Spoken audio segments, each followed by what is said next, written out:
the concept of capacity has just been really resonating with me as I, navigate this path into my third term in office. And we are re-emerging from, a global pandemic and economic challenging time.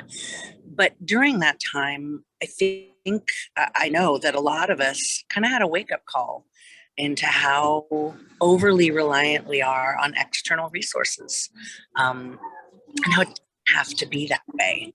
And so as things pick up and the economy turns around, and unfortunately sometimes we just go back to what we know or what feels more comfortable, I am fine, especially in District 7 in Kona. I mean, I live 6 miles from my office. I live on the Old Walua Road walking path, and it takes me a half hour to go 6 miles. And those kind of things are what's striking me. I mean, it's really a challenge in this role because my job is to represent 22,000 constituents, which all have very different ideas or visions usually for what Kona should be like. Should it grow more? We have this housing crisis and shortage, which makes people, well, we have to build more and we have to add more. But I've been finding a bit of comfort and clarity in the recognition that until we realign our infrastructure and get ourselves up to date with our wastewater treatment facilities, our roads, our schools, the kind of infrastructure that is authentically built to serve the people that live on the island, we really can't add much more.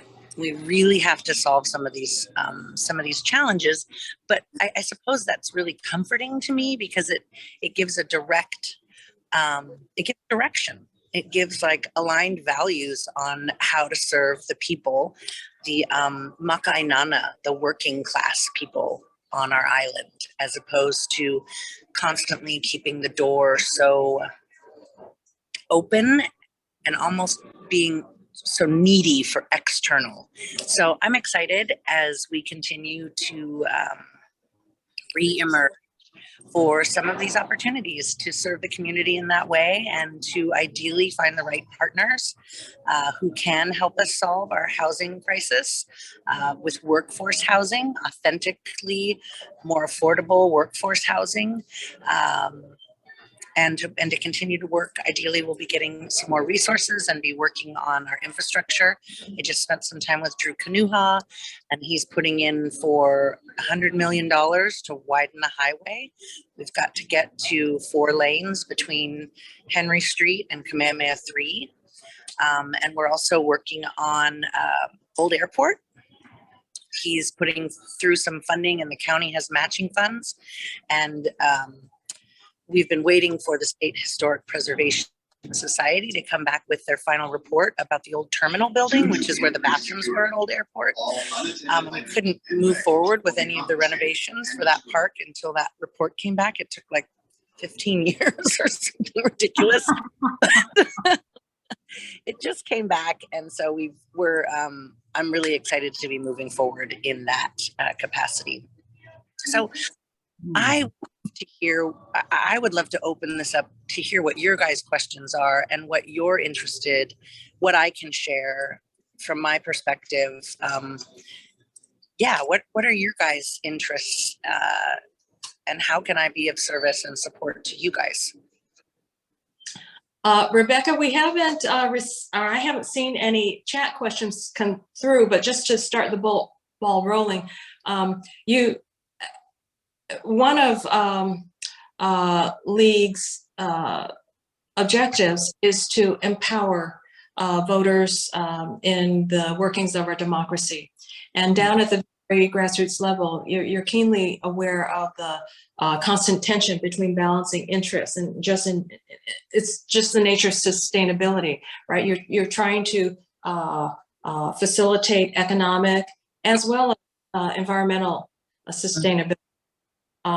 What are the biggest challenges you see in while at the same time empowering your constituents to have a voice in the community, what are your biggest challenges in balancing the various voices that that speak to you? Yeah, it's interesting to me. The biggest challenges are the lobbyists from big ag, big oil, and big chemical. Mhm. Those issues with the glyphosate legislation, with sunscreen legislation, it's baffling to me that some people still believe the report that comes out of the mouths of some of the lobbyists, that I'm just like, really? So that can be really challenging to, well, for myself, I struggle with, sometimes I feel like I'm going to war, and yet you have to work with people in order to get, to educate and convince and get there. So it's this dance of how do you engage and educate and, try to essentially convince somebody to see something and change their perspective so they could support some legislation that has more authentic alignment with long-term regenerative practices. And then other times, for me personally, this is my, recognizing like lost cause, not worth the energy. Move on. They're not going to change. They're not going to think differently. And so moving forward, something that is just, it's honestly, we are in such an interesting time in history and of this planet, and with climate change and all the things that many of us have been talking about for decades, like, are coming to fruition, from the fires and the storms and the droughts and the trend, even Kona. We have our flood corridors raging. It used to be every 100 years, and now it's every couple of years. We have these big events. But there's something, once again, comforting about seeing that actually happening, because it demands that those that may have for so long put that on the back burner and, oh no, oh whatever, there's kind of a wake-up call that's happening. And there's a returning, when during COVID, I was, we're all kind of home, and okay, how do I serve my community when I can't really be out somewhere? So I took a online course from UC Berkeley on circular economy. And for me, it was really fulfilling and comforting. Once again, the opportunity for circular economy, which essentially means removing any economic growth from having anything to do with extractive practices. So basically everything we've already pulled out of the earth, the cement, the computers, everything, how do we reuse that? How do we keep it in life cycle? It's eliminating the whole away. As we all know, there's no away. Our landfill on the Big Island is testament to that. So how do we transition and create value through prioritizing the continual use of things? And nowhere on the planet is circular economy more relevant and more reflected than in an island, and in the wisdom of our host culture, and the way that is that's the ideal, right? So it's been really cool to see a lot of these conversations become much more mainstream and the norm. The constant driving, I think, a linear economic growth model doesn't work in the long run. We've consumed, we have extracted. We need to be returning to circular, because this constant, I don't know, we see it in Kona, right? We've got the high 1%, and then those living in abject poverty, and it's getting further and further separated. And we have an opportunity, because we are a big island but a small community, to still really impact how things happen. We are still very relationship based. We can move our little ship, our island, quicker than some other places, and we can see what works faster than really big metropolitan areas. So we're kind of this microcosm of the world as a whole. I think I saw a question. Yeah, so I very much related to what you just spoke to. There's a question about improving the building permit process. We know that's almost like a bad skin infection that won't go away. There have been lots of approaches to dealing with that, but the infection still exists. And related to that, the question is, are there any solutions to our solid waste problems? And I believe there's been some recent discussion about resolving the east-west issues of waste disposal, and also the questioner wants to specifically inquire about recycling plastic on our island, which is very apropos to what you've just raised. Right. Well, the building and permitting process, they transitioned to what they renamed as EPIC, the EPIC system. And DPW just did an update with planning for us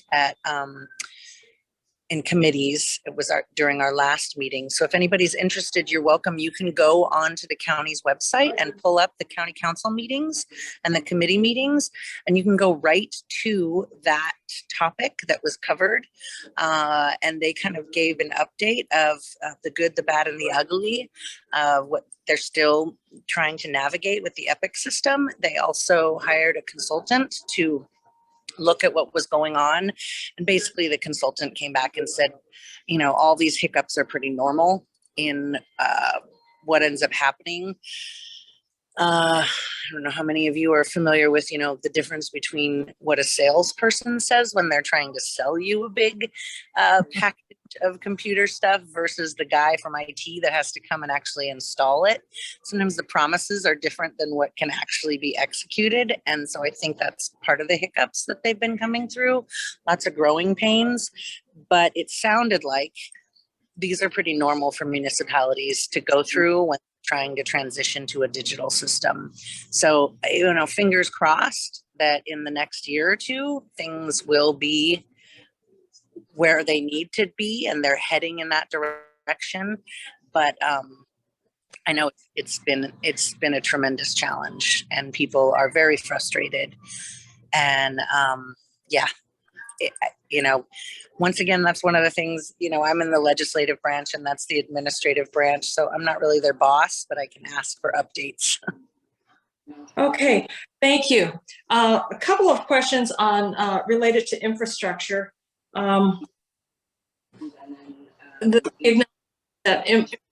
Supporting infrastructure takes a long time to plan and build.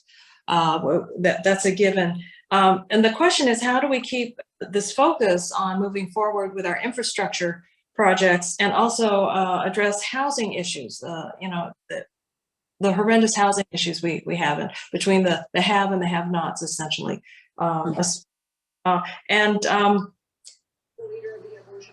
In regard additional projects to realign our island infrastructure, could you please address that as well?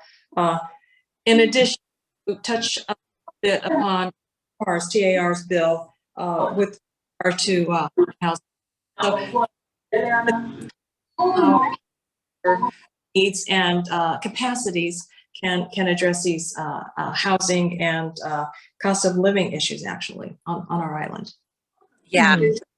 I mean, we just had an unprecedented boom in our real estate that ironically is flipping around and biting us in our own butts, right? A lot of people made a lot of money selling homes or selling their homes. A lot of people moved in and they aren't our workforce per se. They're people that work from home. And was it Diana Birch was telling me from Ironman that we lost 25,000 people during COVID, moved away.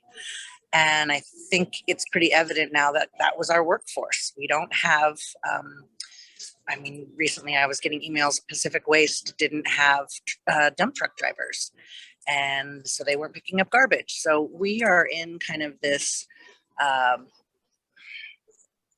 we're in an imbalance of socioeconomic demographic, right? And those that work in more the service industry, versus those who work digitally. So that's been one of the challenges. The other thing that, you know, for starters, just that TAR legislation that was brought forth by Heather Kimball and Ashley Kirkowitz. I have not had any, that hasn't come before council yet. So for reasons of sunshine law violations, I'm not talking to them about it. I'm not really getting into it. And everything that comes to me about that, I'm sending to them. It's kind of an awkward thing that they brought it all to the community before it came to council. It's kind of put those of us on council in a odd space because we're not really involved in it and can't really be totally involved in it because of sunshine law. So I'm just going to set that one aside, but I would highly encourage Heather and Ashley are responding to people's questions, and I think they're going to have another community talk story. The other thing that I see as a potential is changing some of our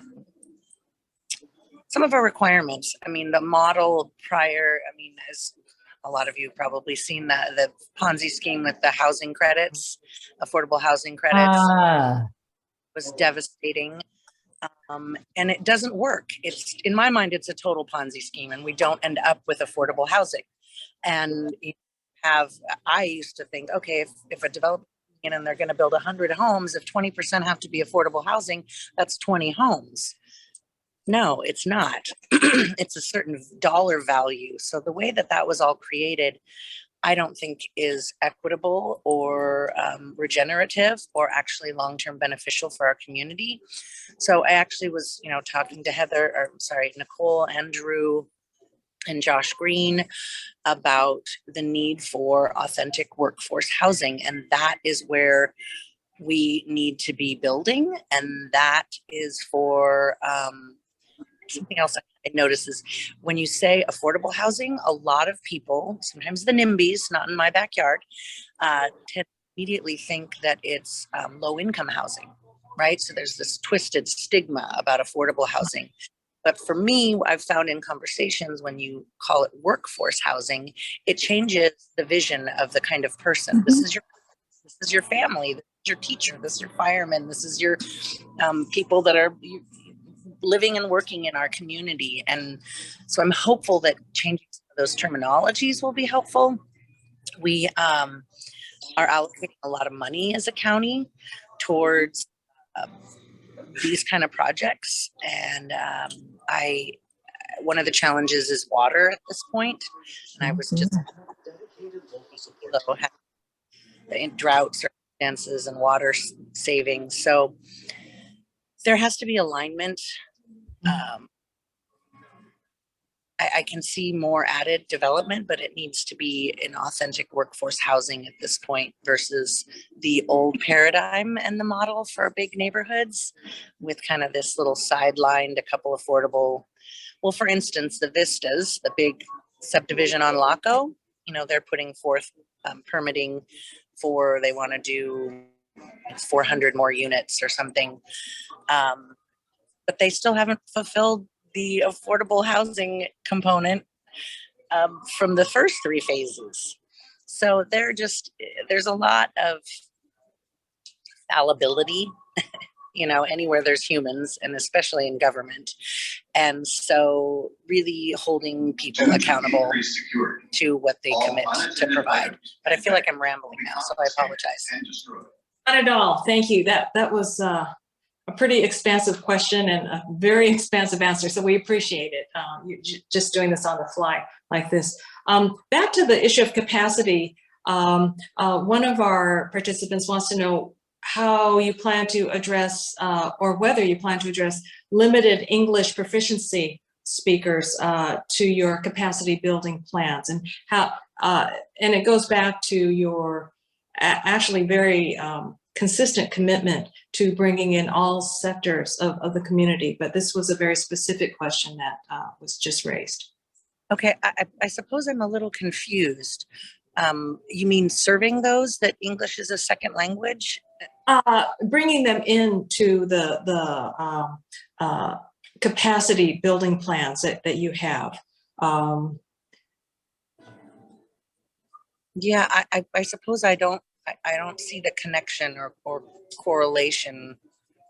So non-English speakers are marginalized from community inputs.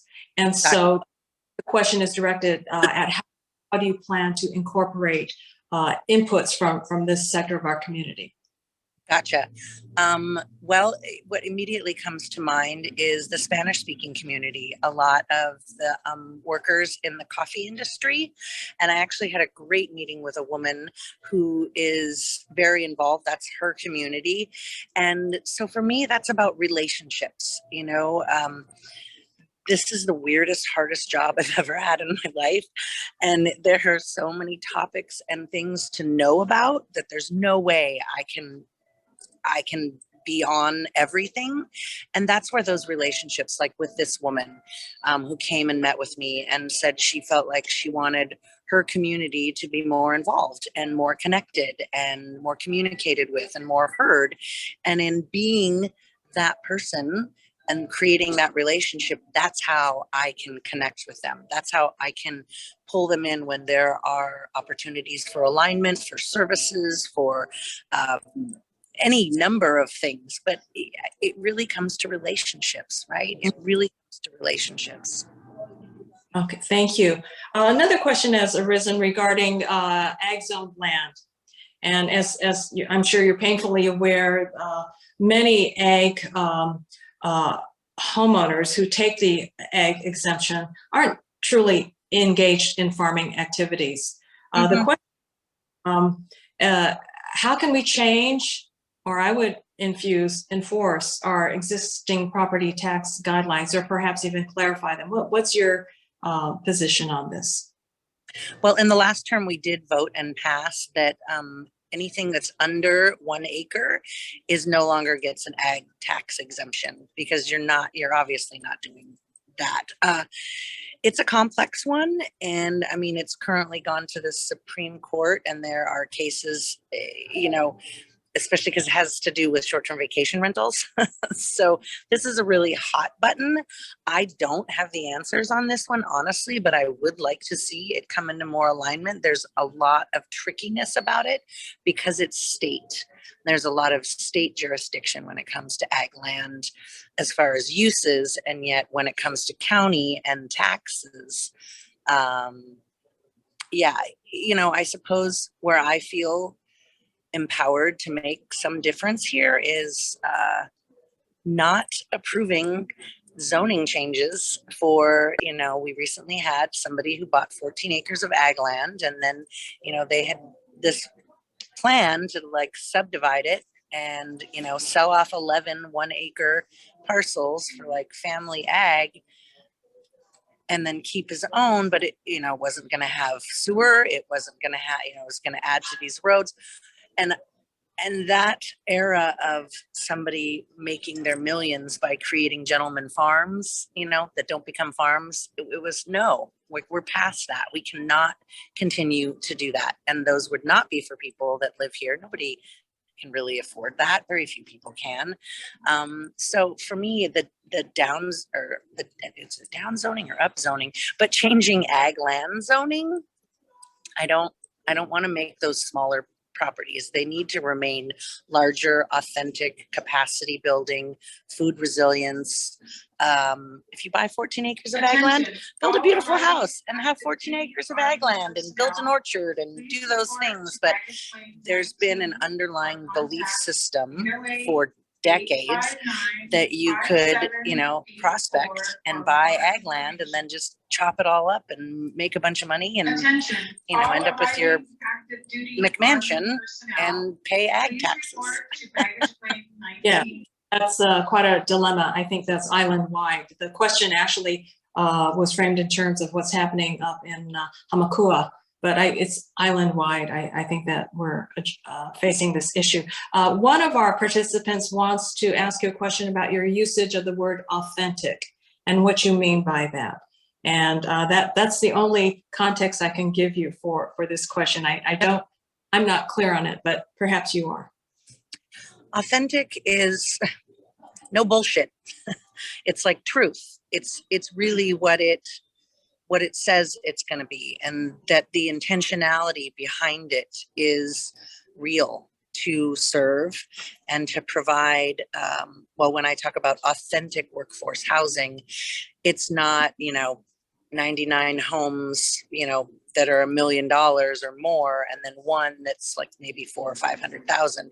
You're talking authentic workforce housing that is something that your kama'aina, your maka'ainana, which is the working class Hawaiian, can afford, and it's really built for them, and it's built for the intentionality to remain that way in perpetuity.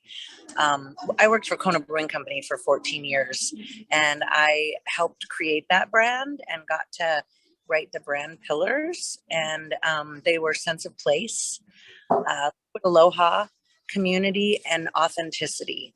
And that was really close to my heart, that when you're interacting with somebody, and it's one of the most challenging things about being in public service and in elected office is I get frustrated a lot of times with a lot of things, and people go, oh, well, that's just politics. It's like a disclaimer for bad behavior or backroom deals or ulterior motives and agendas.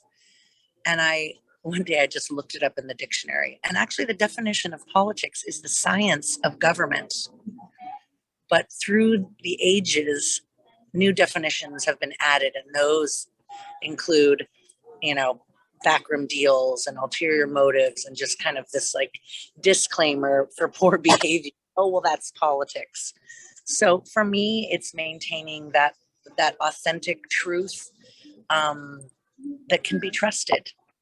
It's that the intentionality is truly to serve, and there's no ulterior motives or agendas. So when I say authentic, I mean, if you're saying authentic workforce housing, that it is workforce housing. If I'm saying an authentic improvement of a wastewater treatment facility, that it's going to be R1 water, it's not going to be greenwashed or some, whatever, that we're really going towards that goal. And it can be trusted, right? I mean, it can be trusted because you've been honest from the get-go. Thank you. And my apologies to Joanna, who raised this issue. She actually did use the phrase authentic housing, and I missed that. So thank you. Yep. I have one more question in the lineup. What are your views on encouraging forms of transportation other than cars? Great question. Gosh, it would be amazing. Although I guess I could answer this in a couple different ways. My husband and I just got electric bikes, right? Because I grew up for part of my childhood on Ahulani Street, which, is like this. And I used to have to walk to the bus stop in the morning in high school, up the hill. So I used to dream of living in like somewhere that had flat roads that you could ride your bike to your friend's house. And we tend to be a fairly mountainous zone, so there are some of those challenges based on the topography. But moving forward, as we focus on infrastructure improvements and realignment, taking into consideration bike paths and zones for alternate forms of transportation, I think is great. Our new transportation administrator, John Ando, has taken our bus system and just brought us in the 21st century. I'm so grateful. There's still room for improvement, but compared to where we were before, we are light years headed in the right direction. I did actually, when it comes to, and I'm not sure if this is what they intended, but one of those companies that's like the electric scooters that you stand on, and like a Bird or a Lime that they had in the mainland, one of those companies wanted to come into Kona, and I just really did not think that was a good idea. We don't even have, people get hit on their bikes. Our roads, we don't have the capacity to add another toy to the village for people zipping all over the place and down Ali'i Drive. And thankfully, the administration listened to me. They wanted to do a pilot project. And I said to the mayor, well, why don't you do it in Hilo then? Because Kona Village, I don't think this is where we want to be heading for our village, is adding this other toy. People drinking anyway. So multimodal, that's one of the things they try to sell, but I think there needs to be a balance when we talk about that for things that are